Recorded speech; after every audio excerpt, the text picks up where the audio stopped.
গত রাতের ঘটনা ছাড়ুন আমাকে। লাগছে আমার। শাওন ওর আঙুল দিয়ে আমার ঠোঁটের লিপস্টিক মুছে দিল। আমি ওনাকে ধাক্কা দেবার চেষ্টা করে বললাম, শাওন দা প্লিজ ছাড়ুন আমাকে। শাওন দা কথাটা শোনা মাত্র শাওনের খেয়াল হলো যে এটা সুইটি না। আমি জ্ঞান হারিয়ে ফেললাম। শাওন উঠে দাঁড়াল।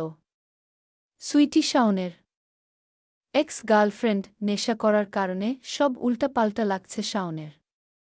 সোফায় বসে মাথা নিচু করে রইল। শাওন মনে মনে বলল, এটা আমি কি করতে যাচ্ছিলাম? যাই হোক, এখান থেকে বের হতে হবে আমার। সকালে তো হবেই না। যেই ভাবা সেই কাজ। বাথরুম থেকে ফ্রেশ হয়ে বেরিয়ে পড়ল শাওন। সুমনাকে ফোন দিল। প্রায় রাত 1টা বাজে তখন। সুমনা শাওনের ক্লাসমেট ছিল, এখন অফিসের কলিগ। ওরা বেশ ভালো বন্ধু।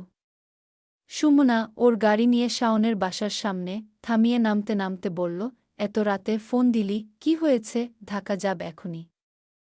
শাওন তো যা, তুই ড্রাইভ করবি? হোয়াট? পারব না। বিয়ে করেছিল এক মেয়েকে, পালিয়ে যাবি অন্য মেয়ের সাথে? সুমনা হাসতে হাসতে বলল, মজা করিস না। সিরিয়াসলি? তুই এখন গেলে বাসায় আমি ড্রিঙ্ক ঝামেলা না হবে। করে থাকলে আমিই চালাতাম। এখন কথা বাড়ালে আমার একাই যাওয়া লাগবে নিজের। বলেই শাওন গাড়িতে উঠে ড্রাইভিং সিটের পাশের সিটে বসল। সুমনা তাই ড্রাইভিং সিটে এসে বসতে বসতে বলল, সত্যি যাবি? হ্যাঁ, আর তোর বউয়ের কি হবে? That's known of my business. তোর বিয়েতে আমার আসাই উচিত হয়নি। তুই তো এমনিও ছিলি না। শাওন, ছুটি তো নিয়ে এসেছিলাম শান্তির, ভ্যাকেশন কাটাব বলে ওসব বিয়ে টিয়েতে যেতে আমার ভাল্লাগে না। ধুর, আর হলো না। শাওন বাহিরের একটা দিকে নিঃশ্বাস তাকিয়ে আছে, ছেড়ে শাওন তাই বলল, সুমনা বলল, ভুলে গেছি। সুইটিকে তাইলে ভুলে কই যা। পালাচ্ছিস? শাওন বলল, টাইম লাগবে বাট সব নরমাল হয়ে যাবে। সুমনা শাওনের কাঁধে হাত দিয়ে হাসি মুখে বলল, জলদি হোক। শাওন কিছু বলল না। সুমনা হঠাৎ খেয়াল করল শাওনের হাতে লিপস্টিক লেগে আছে। তোর হাতে এটা লিপস্টিক লেগে না? শাওন নিজের হাতের দিকে খেয়াল করল। খেয়াল করে সুমনার দিকে তাকাল। সুমনা সন্দেহের চোখে তাকিয়ে আছে। সুমনা অনেক স্মার্ট, চটজলদি সব বুঝে যায়। শাওন কথা ঘুরিয়ে বলল, গাড়ি স্টার্ট দে। সুমনা বলল, অহহ। বুঝেছি। সুমনা হাসতে লাগল। তুই যা ভাবছিস এমন কিছুই না। তাইলে? সুমনা চোখ ছোট করে তাকিয়ে বলল, কি হলো বল। তোর মনে হয় এমন হবে? নিজের চোখে দেখতাছি, এমন কিছুই হয়নি। হয়েছে সুমনা, হয়নি বললাম না? ওরে তুই কি লজ্জা পাচ্ছিস? তোকে ডাকাই ভুল হয়েছে, এখন আমার দোষ? বাহ বাহ, মেয়েটাকে এখন একা ফেলে যাচ্ছিস। কত সুন্দর। বাহ বাহ, ভুল হতে যাচ্ছিল কিন্তু হয়নি। ড্রিঙ্ক করাই উচিত হয়নি। যাই হোক, খুশি তুই শুনে? চল এখন গাড়ি স্টার্ট দে। সুমনা হাঁ করে তাকিয়ে আছে যেন কি না কি করেছে শাওন। শাওন আর মুখভাব দেখে বিরক্তির সাথে বলল, হয়নি বললাম না? হলে ভালো হতো। একটা ছোট্ট শাওন হতো বা একটা ছোট্ট। মেয়েটার নাম কি? তোর বউয়ের নাম জানি না। হোয়াট? নাম জানি না, কিন্তু এতটুকু জানি যে ও নিজেই একটা বাচ্চা আর ওর কোনো বাচ্চা হবে না। তোদের ষড়যন্ত্রের জন্য এই অবস্থা আমার। সুমনা এখন আমতা আমতা করে বলল, আমি কি জানতাম নাকি যে আন্টি এক বাচ্চা মেয়েকে হয়েছে? থাক চল এখন, রাগ করিস না। সুমনা, রাগ করেও বা কি হবে? শাওন, তারপরের ঘটনা তো সবাই জানেন। শাওন চলে যাবার পর 2 মাস শাওনের কোনো খবর নেই। তার মা তাকে ফোন করে। বললেই সে বলে, কাল আসব, পরশু আসব, 1 সপ্তাহের মধ্যে আসব। আমি বিন্দাস আছি। আমার কোনো চিন্তা নেই। তবে শাশুড়ি মা আমাকে দেখে দীর্ঘ নিঃশ্বাস ছাড়েন। ছেলের বিয়ে উনি দিয়েছেন সত্যি, বাচ্চা মেয়ের সাথে, যার শাওনের ব্যাপারে কোনো মাথা ব্যথাই নাই। মূলত বিয়ে হঠাৎ দেবার কারণ হল সুইটি নামক মেয়েটার ভূত শাওনের মাথা থেকে সরানো। সেই জন্য সুমনার আর রবিনের, শাওনের বন্ধুর হেল্প নিয়ে শাওনের মা অসুস্থতার নাটক করে বাসায় ওকে এনে বিয়ে দিয়ে দিল। ছেলে তো রাজিই না। অনেক কষ্টে তিনি ছেলের বিয়েটা দিয়েছেন। মেয়ে দেখে দিয়েছেন শাওনের পিসামশাই। তিনি শাওনের সাথে খুব ফ্রি। শাওনের জন্য পিশামশাই ভালো মেয়েই ঠিক করবে এই বিশ্বাসে বিয়ে দিয়ে এখন পস্তাতে হচ্ছে শাওনের মায়ের। তাই একদিন পিশামশাইকে তিনি বলে বসলেন, ওকে শাওনের কাছে রেখে আসো।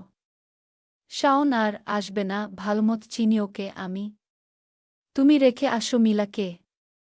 তা না হয় কালই দিয়ে আসব। পিশামশাই, আজই শাশুড়ি, আজই। এক নয় শাওনের কাছে দিয়ে আসো, নাইলে ওকে আমি আজই ওর কাককাকির কাছে পাঠাই দিব। রেগে এই কথা বললেন শাশুড়িমা, যথা আজ্ঞা। তুমি রাগ করো না, আমি যাচ্ছি। পরে পিশামশাই আমাকে এসে বললেন, ব্যাগ গুছা, বেড়াতে যাব আমরা। বেড়াতে? আমি তো খুশিতে শেষ, এই ঘরে সারাদিন ভাল্লাগে না। পিশামশাইকে আমি ছোট থেকে চিনি। উনি একজন যার সাথে আমি গল্প করি। খুশির ঠেলায় 5 মিনিটে রেডি হয়ে নিচে এলাম। শাশুড়ি মা বললেন, তোমার এসব শাড়ি পরা আর চলবে না, আমি যা দিব তাই এখন থেকে পরবে। বলে এক টান দিয়ে আমার হাতের ব্যাগটা নিলেন। তিনি নিজের রুমে গিয়ে একটা ট্রলি ব্যাগ আমার হাতে ধরালেন। আর বললেন, যাও এখন। শাওনের খেয়াল রাখবে। মানে, এটা বুঝলাম না আমি। তাই প্রশ্ন করে উঠলাম, মানে আবার কি? শাওনের কাছে পাঠানো হচ্ছে তোকে, কুপিসিমনি বলল। আমার মাথায় আকাশ ভেঙ্গে পড়ল।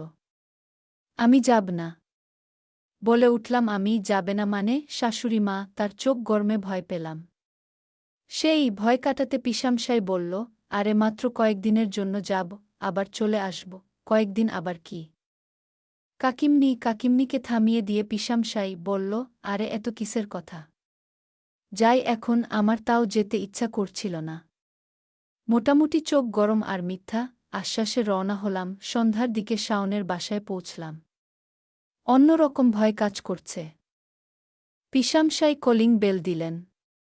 কিছুক্ষণের মধ্যেই শাওন দরজা খুলে দিল। দরজা খুলেই বলল, পিসা তুমি? তখনই আমার চোখে ওনার চোখ পড়ল। আমি সাথে সাথে চোখ নামিয়ে নিলাম। পিশামশাই দরজা দিয়ে ঢুকতে ঢুকতে বললেন, তুই তো আর এলি না, তোর মা ও বায়না করল ছেলের কি হল? তাই চলে এলাম। কিরে, ভিতরে আয়, বাহিরে থাকবি? দাঁড়িয়ে পিশামশাই সোফায় বসতে বসতে আমাকে বললেন, শাওন দরজার কাছ থেকে সরে এসে সোফায় বস। আমি আস্তে আস্তে ঢুকলাম আর দাঁড়িয়ে রইলাম। এখন তোমরা নতুন করে কি চাইছ বলো তো? শাওন, দূর থেকে আসলাম, এখন বিশ্রাম নিতে চাচ্ছি আপাতত, হেসে বললেন পিশামশাই। তারপর আমাকে বললেন, দেখে নে, এই তোর বরের ঘর। এখন থেকে এটা তোরও ঘর। টোনাটুনির সংসার যাকে বলে আর কি। হা হা হা। শাওন তীক্ষ্ণ চোখে পিশামশাই এর দিকে তাকিয়ে রইল। ভুল বললাম কিছু?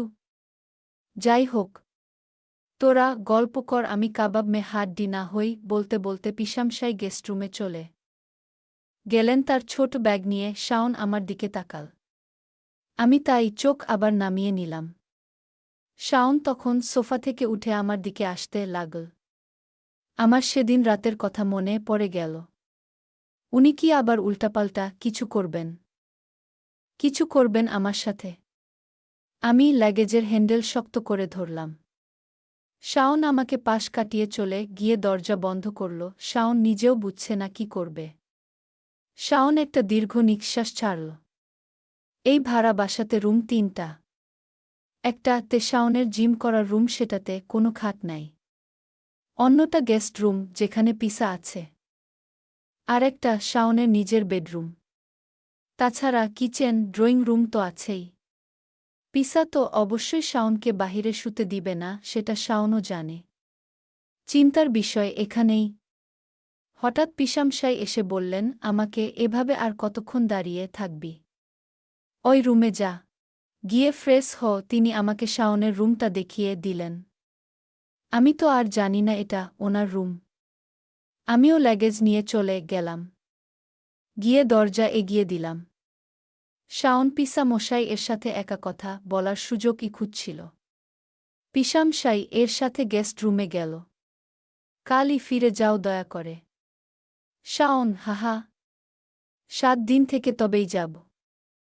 আমি ভালো করেই জানি তুমি, মানে তুমি আর মা, তোমরা কি চাইছ।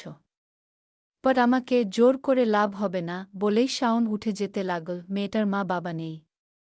পিসা। শাওন থেমে দাঁড়াল। কাকা কাকির কাছে বড় হয়েছে।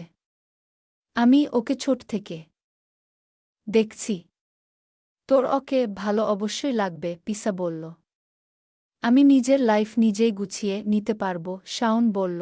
তোর মাকে তো চিনিস, ওকে নাকি কাকাকাকির বাসায় আবার দিয়ে আসবে। ওর কাকাকাকি ভালো মানুষ না।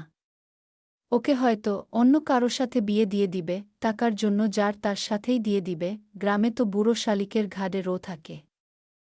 হাহা, এত সুন্দর একটা মেয়ের সাথে যদি ওই বয়স্ক কারো সাথে বিয়ে। শাওন বেরিয়ে এলো। আমি লাগেজ খুলে লাগেজের সামনে বসে আছি। এগুলা কি পাঠিয়েছেন আমার শাশুড়ি?